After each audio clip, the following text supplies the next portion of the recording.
दोस्तों, अगर आप भी एक एक्सेल यूजर हैं या फिर इन फ्यूचर एक्सेल में काम करना चाहते हैं तो आज का वीडियो आपके लिए बहुत ही ज़्यादा इंपॉर्टेंट होने वाला है, क्योंकि आज के इस वीडियो में हम एक्सेल में ऑफिस वर्क से रिलेटेड एक इम्पॉर्टेंट प्रैक्टिकल को कवर करने वाले हैं।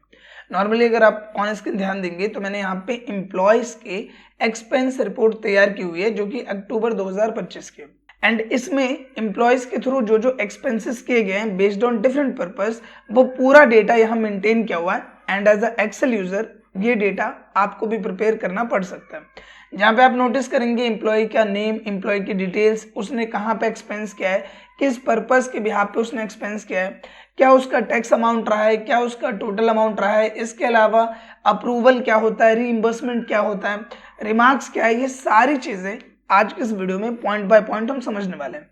साथ ही एक और इम्पॉर्टेंट टर्म जो कि इंटरव्यूज में भी कई बार कवर कर लिया जाता है। देखो, नॉर्मली क्या होता है, एज ए एक्सेल यूजर जब आप डेटा तैयार करते हो तो उस डेटा के बिहाफ पे कुछ काउंटर क्वेश्चंस भी आपके सामने आ जाते हैं। जैसे ये हमारे पास एक डेटा है, एंड इस डेटा में जो कि एक्सपेंस रिपोर्ट का डेटा है, इस डेटा में आपसे ये बोला जा सकता है कि मुझे उन एम्प्लॉयज़ का डेटा मेंशन करो या फिर मुझे उन एम्प्लॉयज़ के नाम बताओ जिनका एक्सपेंस अभी तक रीइंबर्स नहीं हुआ है, यानी जिनका स्टेटस अभी पेंडिंग है। तो हमें पेंडिंग एम्प्लॉयज़ की लिस्ट निकालनी पड़ सकती है, जो कि मैंने यहाँ पे निकाला हुआ है। दूसरा आपसे ये बोला जा सकता है कि यहाँ पे हमारे पास कई सारे डिपार्टमेंट है, लाइक हमारे पास सेल्स का डिपार्टमेंट है, मार्केटिंग है, आईटी है, एचआर है एंड फाइनेंस है। मुझे हर एक डिपार्टमेंट वाइज देखना है कि हमारा एक्सपेंस कितना हुआ है। तो आप यहाँ नोटिस करोगे डिपार्टमेंट में लिखा है एंड यहाँ पे लिखा है फाइनेंस, एंड फाइनेंस में हमारा टोटल कितना एक्सपेंस हुआ है 7,900, तो वो भी हमें यहाँ पे शो कर रहा है। एंड आज के इस वीडियो में एक्सेल में आप ये एक्सपेंस रिपोर्ट कैसे तैयार करोगे एंड इसके बिहाफ पे अगर आपको काउंटर क्वेश्चंस आ रहे हैं तो आप उन्हें कैसे अटेम्प्ट करोगे, ये सब कुछ इस एक सिंगल वीडियो में होने वाला है। नो डाउट अगर आप एक एक्सेल यूजर हैं तो आज का वीडियो आपके लिए बहुत ही ज़्यादा इंपॉर्टेंट होने वाला है।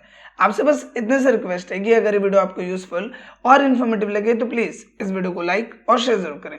तो बिना किसी देर के शुरू करते हैं इस वीडियो को। अब नॉर्मल ध्यान देते हैं कंप्यूटर स्क्रीन पे, एंड इस चीज़ को बिल्कुल स्टार्टिंग से समझने के लिए हम एक नई फाइल, एक नई वर्कबुक ले लेते हैं, जिसके लिए सिंपली आपको कंट्रोल एन प्रेस करना है एंड एक नई वर्कबुक या फाइल आपके सामने आ जाती है। अब देखो, जब भी आप एक्सेल में रिपोर्ट तैयार कर रहे हो तो हमेशा आपको ध्यान रखना है कि जो आपके एक्सेल के कॉलम्स होते हैं, कॉलम्स इन द सेंस कि ये जो एम्प्लॉय आईडी है, एम्प्लॉय नेम है, डिपार्टमेंट है एंड इसी तरह से बाकी और है, ये सब क्या हुए, ये सब हुए हमारे कॉलम्स। तो सबसे पहले आपको कॉलम्स क्रिएट करने होते हैं कि आपको इस डेटा में क्या क्या बनाना है। तो हम फटाफट यहाँ पे आ जाते हैं एंड यहाँ पे हम चीज़ें मेंशन कर देते हैं, जैसे कि एक तो हो गया एम्प्लॉय आईडी, दूसरा हो गया एम्प्लॉय नेम, इसके बाद हम क्या देंगे डिपार्टमेंट, फिर हम यहाँ पे लिखेंगे एक्सपेंस डेट, इसके बाद हमने यहाँ पे लिखा डिस्क्रिप्शन, फिर हमने यहाँ पे लिख दिया अमाउंट, एंड यहाँ ब्रैकेट के अंदर आपको क्या करना है कि ऑल्ट की को होल्ड करके, जो आपका ऑल्ट जी आर है उसको होल्ड करके आपको 4 को प्रेस करना है, फिर रुपीज का सिंबल आ जाएगा कुछ इस तरीके से। इसके बाद हम यहाँ पे लिख देंगे टैक्स परसेंटेज कि कितना टैक्स इस पे लगा है, फिर हम यहाँ पे लिख देंगे टैक्स अमाउंट, इसके बाद हम यहाँ पे लिख देंगे टोटल अमाउंट। अगेन अगर आप रुपीज का सिंबल देना चाहते हैं तो सबसे पहले तो हम ब्रैकेट दे देते हैं एंड ऑल्ट जी आर को होल्ड करके आपको रुपीज का सिंबल देने के लिए 4 प्रेस करना है, ब्रैकेट बंद कर देना है, फिर हम टैब प्रेस की करेंगे, आगे वाले सेल में यहाँ पे आ जाएंगे। इसके बाद हम यहाँ पे लिख देंगे पेमेंट मोड कि पेमेंट किस वे में किया गया है, कैश किया गया है या यूपीआई किया गया है या फिर डेबिट कार्ड या क्रेडिट कार्ड से किया गया है, तो हमने लिखा पेमेंट मोड। इसके बाद हम यहाँ पे लिखेंगे अप्रूव्ड बाय, फिर हम यहाँ पे लिख देंगे कि रीइंबर्स्ड अभी तक ये हुआ या नहीं, एंड ब्रैकेट में लिख देते हैं यहाँ पे यस ऑब्लिक नो। अभी ये सारी चीजें मैं आपको क्लियर करूंगा कि ये चीजें क्या है और हम इसे क्यों यहाँ पे मेंशन कर रहे हैं। इसके बाद हमने यहाँ पे लिखा नेक्स्ट टर्म जो कि है रिमार्क्स। इसके बाद क्या करना है कि इस पूरे को हमें एक ही बार में सेलेक्ट कर लेना है एंड सिंपली यहाँ पे आ जाना है, इसका एक प्रीफर साइज हमें सेलेक्ट कर लेना है। तो मैं इसका साइज रख लेता हूँ 18, तो हमने यहाँ पे सेलेक्ट कर लिया 18। अगर आप और भी छोटा करना चाहते हो, जैसे मान लो आप यहीं से छोटा कर सकते हो, ये जो श्रिंक फॉन्ट है, या फिर यहीं से बड़ा भी कर सकते हो, तो हम इसका साइज फिलहाल कल रख लेते हैं 16, तो हमने 16 इसको कर दिया एंड सिंपली हम इसको बोल्ड कर देंगे कुछ इस तरीके से। अब देखो, इसमें अननेसेसरी स्पेस आ रहा है, जैसे एम्प्लॉय आईडी में आप देखोगे यहाँ काफी स्पेस है, नेम में भी काफी स्पेस है एंड इसी तरह से बाकी सब में भी है। तो आपको एक शॉर्टकट यहाँ प्रेस करना है जो कि है ऑल्ट HOI। इससे क्या होगा, जिसको जितने स्पेस की जरूरत होगी उतने में ये यहाँ पे एडजस्ट हो जाएगा। इसके बाद हमें इसमें एक और काम करना है। देखो, आप नोटिस करना कि यहाँ पे अगर मैं आपको पुराना डेटा शो करूं तो आप देखोगे टैक्स ऊपर आ रहा है, अमाउंट नीचे आ रहा है। टोटल ऊपर आ रहा है, अमाउंट नीचे आ रहा है, पेमेंट ऊपर मोड नीचे। तो बेसिकली आपने देखा होगा कई जो प्रैक्टिकल फॉर्मेट्स होते हैं उसमें इसी तरीके के पैटर्न में होता है, ताकि ये जो हमारा डेटा है वो विड्थ वाइज ज्यादा ना हो। तो आपको यहाँ पे क्या करना है, एक ऑप्शन आपको यहाँ देखने को मिलेगा मर्ज के ऊपर, ये जहाँ पे ए भी लिखा हुआ है, आप इसको सेलेक्ट करो, इसे बोलते हैं रैप टेक्स्ट। इसके बाद जैसे ही आप देखो, जैसे मैं टेक्स्ट अमाउंट में आता हूँ एंड यहाँ पे मैं थोड़ा सा इसको छोटा करता हूँ, देखो ऊपर में सेलेक्ट करके मैं थोड़ा सा छोटा करूंगा तो यहाँ पे क्या होगा, अमाउंट यहाँ पे नीचे आ जाएगा। लेकिन अभी भी यहाँ पे ये तरीके से नहीं आ रहा, तो आपको एक काम और करना है कि जो आपका 1 है यहाँ पे आना है और इस पर 2 बार डबल टैप कर देना है, देखो इस तरह से। तो इससे क्या होगा कि अगर ऑटोमेटिक हो गया तो अच्छी बात है, बट अगर नहीं हुआ है तो आप ये चीज कर सकते हो, जिसके बाद ये अपने आप एडजस्ट हो जाएगा।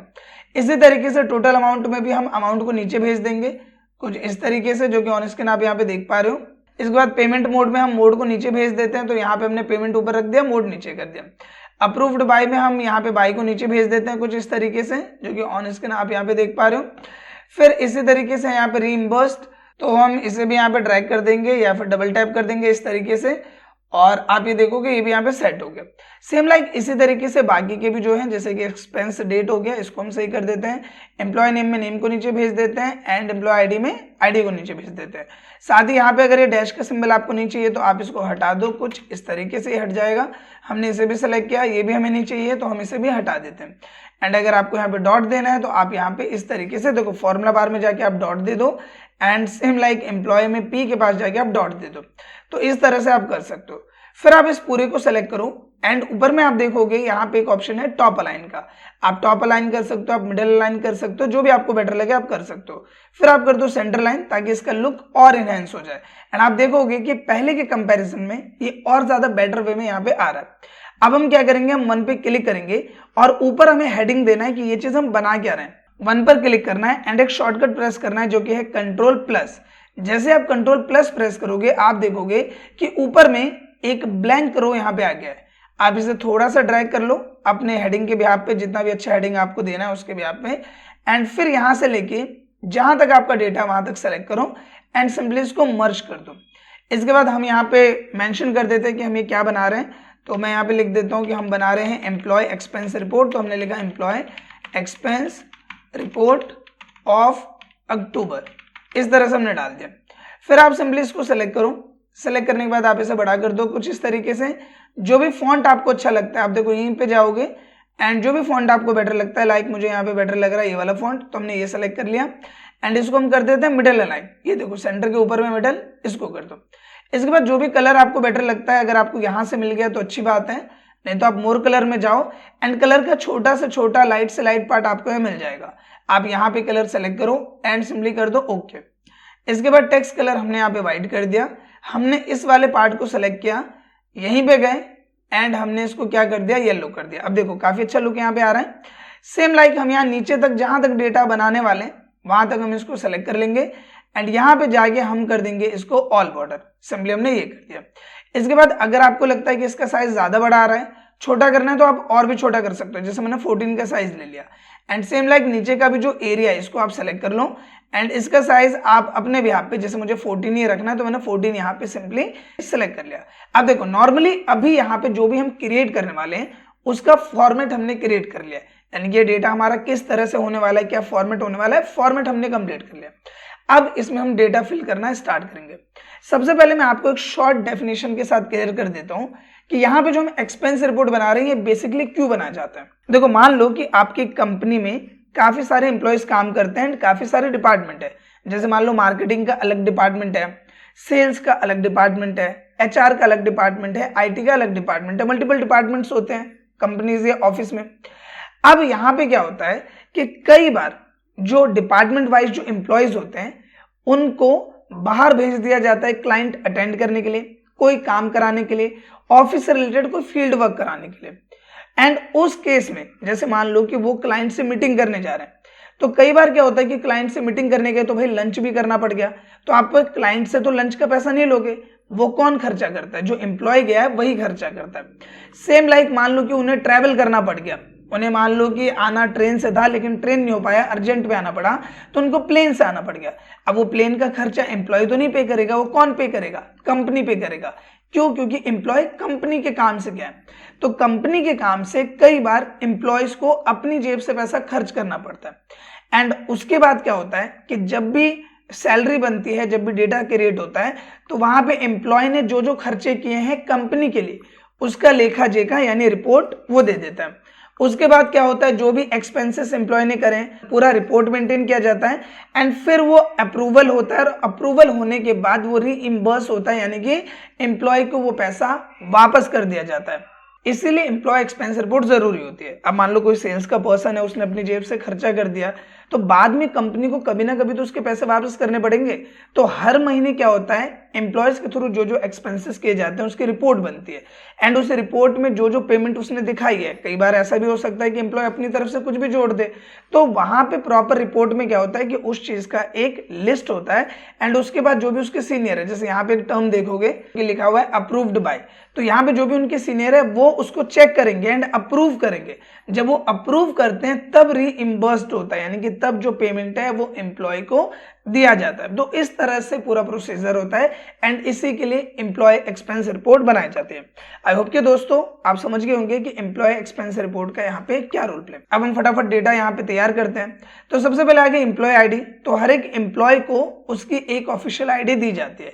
तो यहाँ पे मान लो कि इनकी आईडी है यहाँ पे 1001, इनकी आईडी है 1002 एंड कोई और एम्प्लॉय है तो 1003। तो मैं अलग अलग रैंडम एम्प्लॉयज आईडी यहाँ पे डाल देता हूँ। तो हमने डाल दिया एंड सिंपली मैं इसको ड्रैग कर देता हूँ ताकि नीचे तक हमारे पास सेम क्राइटेरिया के बिहाफ पे एम्प्लॉय आईडी आ जाए। फिर हम इसको सेंटर लाइन कर लेते हैं एंड इसको बोल्ड कर लेते हैं कुछ इस तरीके से।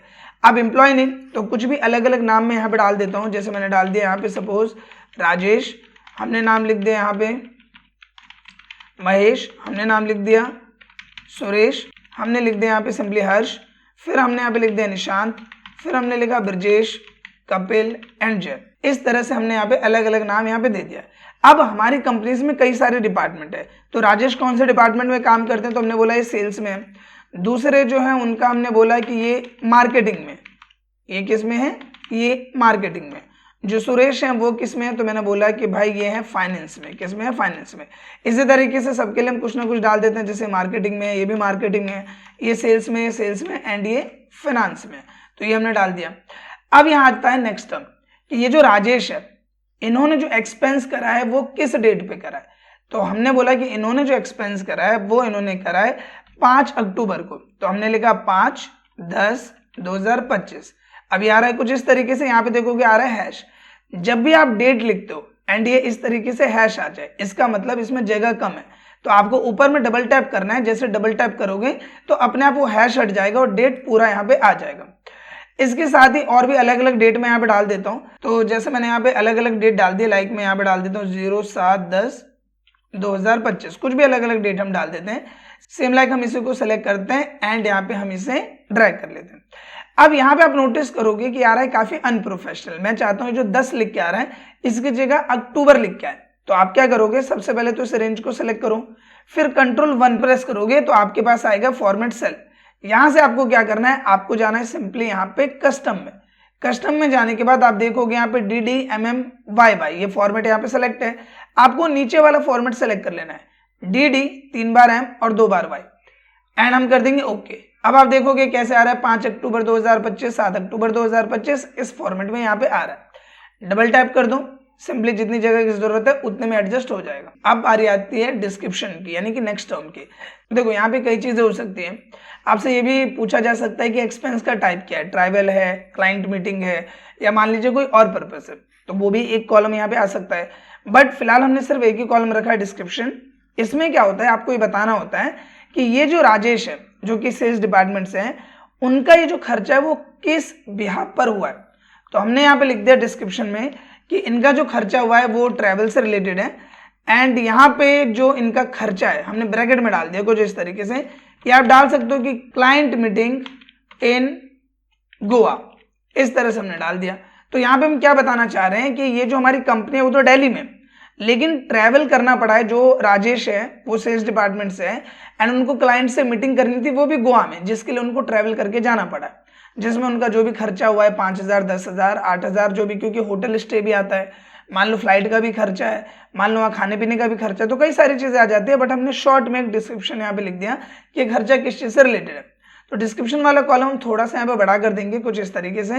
इसी तरीके से मान लो महेश है, वो मार्केटिंग से है, तो इनका हमने बोल दिया मार्केटिंग से था, तो इनका हमने बोल दिया कि लंच विद क्लाइंट, इस तरीके से इनका कोई काम था। फाइनेंस में है तो इनका हमने बोल दिया कि क्लाइंट मीटिंग थी इनकी भी। और इसके साथ ही मार्केटिंग में है तो हमने बोला कि यहाँ पे बैनर प्रिंट का काम करा है इन्होंने, तो हमने बोल दिया बैनर प्रिंट। हमने बोल दिया ये मार्केटिंग में है निशान जी, तो इनका होर्डिंग से रिलेटेड खर्चा था। ब्रिजेश जो वो सेल्स में, तो हमने इनको बोल दिया कि सेल्स में इनके डिजिटल मार्केटिंग का खर्चा है कुछ। तो अलग अलग जो भी चीज़ें यहाँ पे खर्च किए गए हैं उसके बिहाफ पे आप यहाँ मेंशन कर सकते हो। कपिल जो है वो सेल्स डिपार्टमेंट से, एंड इनका भी हमने बोला कि क्लाइंट मीटिंग रही है। फाइनेंस में तो हमने बोल दिया कि इनका थोड़ा स्टेशनरी का खर्चा है, क्योंकि जो भी रिपोर्ट्स वगैरह फाइनेंस से रिलेटेड थे उनको इन्हें प्रिंट कराना पड़ा है, तो हमने स्टेशनरी यहाँ पे मेंशन कर दिया। आप इन सबको सेलेक्ट करो एंड यहाँ से कर दो सिंपली सेंटर अलाइन, कुछ इस तरीके से। अब बारी आती है अमाउंट की कि इस पे कितना खर्चा हुआ है। तो मान लीजिए जो भी इनका अमाउंट खर्चा हुआ है, तो हमने यहाँ पे अमाउंट मेंशन कर दिया कि इनका जो खर्चा हुआ है वो हुआ है यहाँ पे 8,000 रुपए, ये हमने मेंशन कर दिया। लंच विद क्लाइंट तो हमने बोल दिया कि इनका 1500 का खर्चा है। इनका मान लीजिए जो खर्चा हुआ है तो वो खर्चा हुआ है यहाँ पे क्लाइंट मीटिंग में 3,000 रुपए का। सेम लाइक बैनर प्रिंट पे हमने बोला कि यहाँ पे 2,500 खर्चा हुआ है। होर्डिंग में हमने बोल दिया कि यहाँ पे 5600 रुपए खर्च हुए। डिजिटल मार्केटिंग में इनका 5,000 रुपए का खर्चा हुआ है। क्लाइंट मीटिंग हुई है तो इसमें हमने बोल दिया कि इनका 4,000 रुपए का खर्चा हुआ है। स्टेशनरी प्रिंट हुआ है तो इसमें हमने बोल दिया 1,200 रुपए इनके खर्च हुए। अब देखो यहाँ पे जो नेक्स्ट कॉलम है वो है टैक्स परसेंटेज का। देखो नो डाउट अगर वो क्लाइंट मीटिंग कर रहा है तो हो सकता है कि अगर उन्होंने लंच किया है तो उसके बिहाफ पे उनका टैक्स परसेंटेज हुआ हो। जैसे मान लो कि किसी ने ट्रैवल किया एंड ट्रैवल पे मान लो कि 12% का जीएसटी लग रहा है या 18% का जीएसटी लग रहा है, तो नो डाउट ये 8,000 तो उसका अमाउंट है और टैक्स परसेंटेज जो भी है 18%, 5%, 12% जो भी है वो हमें यहाँ पे शो करना पड़ेगा। बट कई जगह क्या होता है कि टैक्स परसेंट ना देके एक टैक्स अमाउंट मेंटेन कर दिया जाता है, क्योंकि मान लो कि एक उनका हुआ ट्रैवल का खर्चा, उसके अलावा लंच का है और सब पे अलग अलग जीएसटी लग रहा है, तो सबका जो भी टैक्स अमाउंट है वो एक ही बार में कैलकुलेट करके यहाँ सीधा सीधा टैक्स अमाउंट लिख दिया जाता है, टैक्स परसेंटेज नहीं दिया जाता। बस मैंने आपको समझाने के लिए चीज मेंशन करी है कि इनकेस अगर परसेंटेज है तो परसेंटेज के बिहाफ पे आप कैसे करोगे, और परसेंटेज नहीं है तब तो सीधा सीधा टैक्स अमाउंट लिख दो, कोई भी एक्स्ट्रा चीजें हमें करने की जरूरत नहीं है। फिलहाल सिर्फ समझने पर्पज से मैं डाल देता हूँ कि इनका 18% का इस पे जीएसटी लगा है और यहाँ पे ये 1,500 रुपये यहाँ मैं कुछ भी डाल दे रहा हूँ। अभी आप ये मेंटेन मत करने लग जाना कि क्लाइंट मीटिंग या लंच हुआ है तो इस पे इतना लगता है, बैनर पे इतना लगता है, बस समझने पर्पज से हमने यहाँ पे लिखा है। तो किसी पे मैं 5% डाल दे रहा हूँ, किसी पे 18 डाल दे रहा हूँ, तो हमने यहाँ 5 डाल दिया, 18 डाल दिया, इस तरीके से हमने यहाँ पे अलग अलग टैक्स परसेंटेज यहाँ पे सिंपली डाल दिया। अब आ रहे आते हैं टैक्स अमाउंट की, तो हमने क्या इक्वल ये हमारा अमाउंट, इसका हम क्या करेंगे टैक्स परसेंटेज निकाल लेंगे। तो हमने इसको सेलेक्ट किया एंड सिंपली परसेंटेज देना है। कैसे निकाल रहे हैं हम टैक्स अमाउंट, तो यहाँ पे अमाउंट को सेलेक्ट करना है, इसके बाद मल्टीप्लाई करना है टैक्स अमाउंट एंड उसके साथ दे देना परसेंटेज, एंटर कर देना है। तो 1,440 रुपए इनका टैक्स बना एंड बाकी जिनका भी बना वो यहाँ पे आ जाएगा। टोटल अमाउंट निकालने के लिए इक्वल करना है, ये है अमाउंट, प्लस कर देना है आपको टैक्स अमाउंट एंड एंटर कर देना है। आप देखोगे यहाँ पे टैक्स अमाउंट सिंपली कुछ इस तरीके से यहाँ पे आ गया, जो कि ऑन स्क्रीन आप यहाँ पे देख पा रहे हो। अब बारी आती है नेक्स्ट टर्म की, जो कि है पेमेंट मोड। तो मान लो किसी ने पेमेंट किया यूपीआई के थ्रू, तो हमने यूपीआई लिख दिया। किसी ने कैश किया है तो हमने यहाँ पे सिंपली डाल दिया कैश। किसी ने मान लो कि यहाँ पे डेबिट कार्ड से पेमेंट किया तो आप लिख दो डेबिट कार्ड। तो जो भी यहाँ पे पेमेंट मोड है वो आप यहाँ रख दो। मैं फिलहाल इनका कैश डाल देता हूँ कुछ इस तरीके से। अब यहाँ आता है इनके सीनियर का नाम, यानी कि जो भी अप्रूवल देंगे कि जो भी इन्होंने रिपोर्ट दी है। जैसे राजेश जी ने रिपोर्ट दी है कि यहाँ पे इनका 9,440 रुपए का टोटल खर्चा हुआ है, तो ये रिपोर्ट सही है या गलत है, यानी अमाउंट ऐसा तो नहीं है कि एम्प्लॉय अपनी तरफ से कुछ भी अमाउंट दे रहा है। तो जो भी सीनियर होता है वो उसको चेक करता है, वो उसको अप्रूव करता है। तो हम यहाँ पे कुछ भी नाम डाल देते हैं इनके सीनियर का। जैसे मैंने यहाँ पे डाल दिया कि सुनीता जी जो है वो इनकी सीनियर है, इनकी सीनियर है अनीता, इनकी सीनियर है मोनिका, इनका हमने नाम दे दिया प्रदीप की, इनके सीनियर कौन है प्रदीप है। यहाँ पे सुनीता ही सीनियर है, सुनीता ही सीनियर है, मोनिका सीनियर है एंड प्रदीप। तो कुछ भी नाम मैं यहाँ पे फिलहाल के लिए सिंपली यहाँ पे अलग अलग नाम यहाँ पे मैं डाल दे रहा हूँ। तो हमने प्रदीप यहाँ पे लिख दिया। अब यहाँ पे आता है नेक्स्ट टर्म रीइम्बर्स्ड। रीइम्बर्स का मतलब क्या हुआ कि अगर इन्होंने अप्रूव कर दिया तो जाहिर सी बात है कि अब उनका रीइम्बर्स होगा। जैसे मान लो सुनीता ने रीइम्बर्स के लिए अप्रूव दिया है नहीं दिया है, एम्प्लॉय ने 9,440 खर्चा किया है, अभी 9,440 क्या होगा, एम्प्लॉय को वापस जाएगा। तो वापस जाने के लिए सुनीता जी क्या करेंगे, अप्रूव करेंगे। तो क्या इन्होंने अप्रूव कर दिया, तो हमने बोल दिया यस, इन्होंने अप्रूव कर दिया। अनीता ने अभी तक अप्रूव नहीं किया, तो हमने यहाँ पे लिख दिया सिंपली नो। इन्होंने अप्रूव कर दिया तो यस, यस, नो, नो, अलग अलग डेटा हम यहाँ पे डाल देते हैं कुछ इस तरीके से, जो कि ऑन स्क्रीन आप देख पा रहे हो। अब बारी आती है नेक्स्ट टर्म, जो कि क्या है, रीमार्क्स, यानी एक तरीके से आप समझ लो स्टेटस। कहने का मतलब क्या, अगर सुनीता ने रीइंबर्स कर दिया है तो इसका मतलब क्या हुआ, ये अप्रूव्ड हो गया है, इसका मतलब क्या हुआ, अप्रूव्ड है। लेकिन अनीता ने अभी तक यहाँ पे रीइंबर्स के लिए अप्रूवल नहीं दिया है, तो इसका मतलब क्या है, ये पेंडिंग है। यानी कि अभी तक अनीता जी ने चेक नहीं किया कि जो भी इन्होंने पेमेंट का एक रिपोर्ट दिया है कि 1575 रुपए उस एम्प्लॉय ने खर्च किए हैं, तो वो सही है या नहीं है, तो इसका स्टेटस अभी भी पेंडिंग है। तो रिमार्क मतलब आप समझ लो स्टेटस। तो आपको यहाँ पे क्या करना है, आपको इक्वल करना है एंड यहाँ पे एक फॉर्मूला लगाना है जो कि स्विच। हम यहाँ पे क्या बोल रहे हैं कि यहाँ पे हम फॉर्मूला लगा रहे हैं, स्विच का फॉर्मूला कहाँ लगा रहे हैं, यहाँ पे लगा रहे हैं, कोमा करना है। अब ये पूछ रहा है वैल्यू, तो मैं बोल रहा हूँ अगर इसमें लिखा है यस, डबल कोट्स में क्या लिख दो, यस। अगर इसमें लिखा है यस तो लिख के आना चाहिए अप्रूव्ड, ठीक है, कोमा। अगर इसमें लिखा है नो, डबल कोट्स में क्या लिखो, नो। अगर इसमें नो लिखा है तो क्या लिख के आना चाहिए, पेंडिंग। आपने इतना क्या, ब्रैकेट बंद किया, प्रेस कर देंगे एंटर। आप देखोगे एक ही में मेहनत करी, डबल टैप कर दो, बाकी सबका अपने आप यहाँ पे आ जाएगा। जो यहाँ पे यस होगा अप्रूव्ड, जो नो होगा वो पेंडिंग। तो कुछ इस तरीके से आपका डेटा यहाँ पे तैयार हो जाता है। अब इसमें जो जो पॉइंट है, जैसे मान लीजिए कि ये जो हमारे अमाउंट्स है, इसको हम सेलेक्ट करते हैं एंड यहाँ कोमा का सिंबल है, ये आप दे दो। इसके बाद डिक्रीज डेसिमल कर दो। इससे क्या होगा, इसका जो प्रीव्यू है कोमा सेपरेटर के साथ वो थोड़ा और बेटर आ जाएगा। साथ ही हमारा टोटल अमाउंट है, तो इसको आप सेलेक्ट करो, इसको आप बोल्ड कर दो। इसके अलावा ये डेट है, इसको आप सेलेक्ट करो, इसको आप बोल्ड कर दो। सेम लाइक ये अप्रूवल वाला पॉइंट है, इसको हमने सेलेक्ट किया एंड इसको बोल्ड कर दिया। इसके साथ ही पेमेंट वाला पोर्शन है, इस पे कलर आपको अप्लाई करना है, आप सेलेक्ट करो।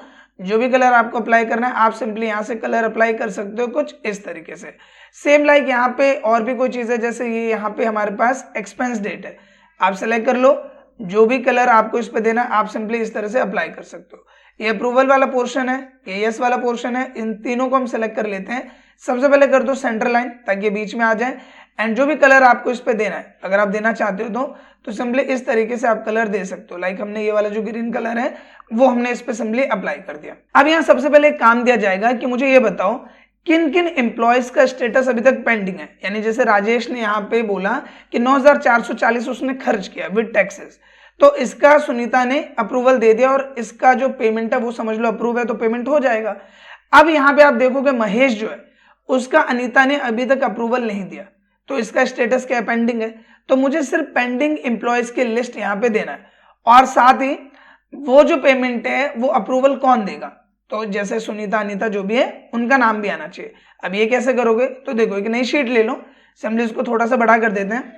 सबसे पहले हमने लिखा यहाँ पे एम्प्लॉय का नेम, एम्प्लॉय नेम, दूसरा अप्रूव्ड बाय, उनका नाम भी हमें चाहिए, और तीसरा उनका अमाउंट। ये तीनों चीजें हमें यहाँ पे चाहिए। तो अब ये कैसे हम निकालेंगे, देखो सबसे पहले इसको सेलेक्ट कर लो, थोड़ा सा इसको छोटा कर देते हैं, जो भी कलर आपको देना वो आप यहाँ पे दे दो। इसको हम यहाँ पे सेंट्रल मिडल लाइन कर लेते हैं एंड इसको बोल्ड कर देते हैं। साथ ही इस एरिया को सेलेक्ट कर लेते हैं, इसको थोड़ा सा छोटा कर लेते हैं अपने यहाँ पे। अब यहाँ जाते हैं, सबसे पहले मुझे सिर्फ उन एम्प्लॉयज का नाम निकालना है जिनका स्टेटस अभी तक पेंडिंग है, यानी कि इनमें से जिन जिन एम्प्लॉयज को अभी तक अप्रूवल नहीं मिला है। तो अब ये कैसे करोगे, देखो यहाँ पे आओ, इक्वल करना है, एक फॉर्मूला डालना है जो कि है फिल्टर, टाइप करो, फॉर्मूला स्टार्ट हो जाएगा। सबसे पहले पूछ रहा है अरे, तो हम यहाँ पे क्या निकाल रहे हैं, एम्प्लॉय नेम। तो हमारा अरे क्या है, ये एम्प्लॉय का नाम है, तो आपको इस एम्प्लॉय के नाम को पूरा का पूरा सेलेक्ट करना है, फिर कोमा करना। अब यहीं पे देखो फिल्टर का फॉर्मूला आ रहा है। अब ये पूछ रहा है इंक्लूड, यानी कि ये जो नाम है वो किसके बिहाफ पे निकाल रहे हो, तो मैं यहाँ पे निकाल रहा हूं इसके बिहाफ पे। ये जो है अगर यहाँ पे यस लिखा है इसका मतलब अप्रूव्ड है, लेकिन अगर यहाँ पे पेंडिंग है, पेंडिंग का क्या मतलब है, नो। आप ऐसा करो सीधा इसी को सेलेक्ट करो कि अगर यहाँ पे अप्रूव्ड लिखा है तो उसका नाम तो हमें नहीं चाहिए, जिसका पेंडिंग है उसका नाम चाहिए। तो हमने इसको सेलेक्ट कर लिया एंड यह इक्वल करना है आपको एंड डबल कोट्स के अंदर में लिख देना पेंडिंग, कि जिनका यहाँ पे पेंडिंग है बस मुझे उनका नाम चाहिए। आप देखो फॉर्मूला यहाँ पे भी आ रहा है, एंटर कर दो। आप देखोगे महेश, निशांत और ब्रजेश, तीन लोग का स्टेटस अभी तक पेंडिंग है। एक बार हम क्रॉस चेक करते हैं, देखो महेश पेंडिंग है, उसके बाद यहाँ पे और किसी को देखे, देखो ये भी अप्रूव, ये भी अप्रूव, और दो लोग का पेंडिंग है और इन दो लोग का नाम है निशांत और ब्रजेश। आप यहाँ चेक करोगे निशांत और ब्रजेश। सेम लाइक इनको अप्रूवल कौन देगा उसका नाम निकाल लेते हैं। तो हमने इक्वल किया एंड यहाँ पे फिल्टर का फॉर्मूला आप लगा दो। अब दोबारा आ जाओ यहाँ पे, हम यहाँ पे क्या निकाल रहे हैं, तो हम यहाँ पे निकाल रहे हैं इनका नाम कि अप्रूवल कौन देगा। अब यहाँ पे आप ध्यान दो, नेक्स्ट हम क्या पूछ रहे हैं, इंक्लूड। तो हम ये अप्रूवल के जो नाम है, जो भी सीनियर के नाम है, किसके भी आप पे निकाल रहे हैं, उन एम्प्लॉयज के नाम पे निकाल रहे हैं जिनका डेटा हमें सिंपली चाहिए। जैसे कि मान लो कि ये जो डेटा है इसी में से नाम है एक राजेश का, एक निशांत का, एक ब्रिजेश का। हमने सिंपली ये क्या इक्वल कर देंगे एंड यहाँ शीट 2 में आ जाओ और महेश को सेलेक्ट कर लो। हमने वो लिस्ट सेलेक्ट की नाम के भी यहाँ पे एंड यहाँ पे ये कर दिया। आप देखोगे अनीता जी इनको अप्रूवल देंगे। एंड इस फॉर्मूले में हमें एक चीज और करनी है कि जो जो इसमें हमने अरे सेलेक्ट किए, जैसे कि एक ये वाला अरे सेलेक्ट किया था, एक ये वाला अरे सेलेक्ट किया था, इसको हम फिक्स कर देंगे। तो यहाँ पे आओ फिल्टर फॉर्मूले में, सिंपली यहाँ पे आ जाओ, F4 प्रेस करो एंड यहाँ पे F4 प्रेस करो, ये फिक्स हो गया। ये वाली रेंज है B3 से B10, F4 कर दो, F4 कर दो, एंटर कर दो एंड सिंपली आप इसको ड्रैग कर दो कुछ इस तरह से। अगर आप फिल्टर फॉर्मूला इन डिटेल सीखना चाहते हैं तो इसका वीडियो आपको प्लेलिस्ट में देखने को मिल जाएगा, आप फिल्टर फॉर्मूले को बारीकी से वहां समझ सकते हैं। अब यहाँ पे इनका अमाउंट कितना है, तो अगेन वही चीज करो, इक्वल करो, फिल्टर का फॉर्मूला डालो। क्या निकाल रहे हैं हम, तो हम निकाल रहे हैं अमाउंट। तो टोटल अमाउंट है, तो ये रहा टोटल अमाउंट की रेंज, सेलेक्ट कर लो, कोमा किया। अब ये हम किसके भी पे निकाल रहे हैं, इंक्लूड। तो हम किसके भी पे निकाल रहे हैं, हम निकाल रहे हैं एम्प्लॉय नेम के भी पे। तो एम्प्लॉय नेम को सेलेक्ट करो, आप चाहो यहीं पे F4 कर दोगे, फिक्स हो जाएगा। पर अभी हम इक्वल करते हैं, शीट 2 में आ जाते हैं और हम किसके भी पे निकाल रहे हैं, इनके भी पे। तो महेश जी का जो अमाउंट है वो है 1575 एंड ड्रैग करने पे बाकी सबका आ जाएगा। अगेन यहाँ पे जो रेंज हमने सेलेक्ट करी इसको फिक्स कर दो, F4 कर दो, ये भी F4 कर दो, F4 and F4 and enter कर दो एंड आप सिंपली देखोगे कि बाकी सबका भी अमाउंट यहाँ पे आ जाएगा। तो इस तरीके से अगर आपको कोई क्वेश्चन मिलता है तो आप इस तरह से फिल्टर फॉर्मूले का यूज करके आप ये काम कर सकते हो। अब यहाँ बारी आती है नेक्स्ट टर्म की कि अगर हमें डिपार्टमेंट वाइज यहाँ पे बताना हो, जैसे मान लो मैं यहीं पे करके बता देता हूँ आपको कि हमने सिंपली यहाँ पे लिख दिया डिपार्टमेंट। तो मुझे यहाँ पे निकालना है किस डिपार्टमेंट का हम निकाल रहे हैं, तो मैंने डिपार्टमेंट लिखा एंड डिपार्टमेंट है सपोज यहाँ पे सेल्स, ये हमने लिखा। तो मुझे सेल्स डिपार्टमेंट का यहाँ पे निकालना है कि टोटल एक्सपेंस कितना हुआ है, सेल्स डिपार्टमेंट के बिहाफ पर कितना खर्चा हुआ है। तो इक्वल करो, एक फॉर्मूला डालो जो कि है सम इफ, टैप करो, फॉर्मूला शुरू हो गया। अब ये पूछ रहा है कि यहाँ पे रेंज क्या है, तो हम किसका निकाल रहे हैं, हम यहाँ पे निकाल रहे हैं डिपार्टमेंट का। तो हम डिपार्टमेंट को सेलेक्ट करेंगे, ये हमारी रेंज है, कोमा। इस रेंज में आप किसका डेटा निकाल रहे हो, तो मैं निकाल रहा हूँ सेल्स का, तो आप सेल्स को सेलेक्ट कर लो, फिर कोमा करो। अब ये पूछ रहा है सम रेंज, तो हमें यहाँ पे क्या निकाल रहा है, टोटल अमाउंट निकालना है। तो ये रहा सम रेंज, यानी यहाँ पे हमारे पूरे अमाउंट से, इसको सेलेक्ट करो, एंटर कर दो। तो यहाँ पे अगर हम बात करें सेल्स डिपार्टमेंट में तो हमारा जो टोटल खर्चा हुआ है वो कितना हुआ है, 19,410 रुपए। एंड आप यहाँ पे कैलकुलेट करोगे, देखो ये सेल्स है 9,410 और यहाँ पे सेल्स है 2 और है 5,250, 4,720। आप उसे कैलकुलेट करोगे तो 19,410 से आपका यहाँ पे सिंपली आएगा। एंड आई होप कि जो दोनों काम है, एक तो पेंडिंग एम्प्लॉयज का यहाँ पे लिस्ट निकालना, डिपार्टमेंट वाइज यहाँ पे एक्सपेंस निकालना, वो दोनों आपको क्लियर हो होंगे। एंड अगर आपका फिर भी कोई डाउट हो तो आप उसके लिए कमेंट जरूर करें। आई होप कि दोस्तों एक्सेल में आप एक्सपेंस रिपोर्ट कैसे तैयार करेंगे आपको क्लियर हो गया होगा। एंड इस रिपोर्ट में जितने भी टर्म्स हमने कवर अप किए हैं वो सब आपको पॉइंट टू पॉइंट समझ में आ गए होंगे। अगर वीडियो आपको अच्छा लगा है तो प्लीज इस वीडियो को लाइक करें एंड कम से कम अपने 2 से 3 दोस्तों के साथ इस वीडियो को शेयर जरूर करें। साथ ही आप सबके लिए गुड न्यूज है कि हमारे चैनल पे मेंबरशिप इनेबल हो गई एंड आप में से जो भी एक्सेल का कोर्स सीरीज वाइज करना चाहते हैं वो इस मेंबरशिप को ज्वाइन कर सकते हैं, जहां पे एक्सेल का कोर्स मैं सीरीज वाइज अपलोड कर रहा हूं एंड प्रॉपर मैनर में आपको ये कोर्स मेंबरशिप ब्लॉक में देखने को मिल जाएगा। तो मेंबरशिप ज्वाइन करके आप हमारे चैनल की फैमिली का हिस्सा भी बन सकते हैं एंड एक्सेल के कोर्स का बेनिफिट भी उठा सकते हैं। फिलहाल दोस्तों इस वीडियो के लिए बस इतना ही, मिलते हैं नेक्स्ट वीडियो में, तब तक के लिए थैंक यू।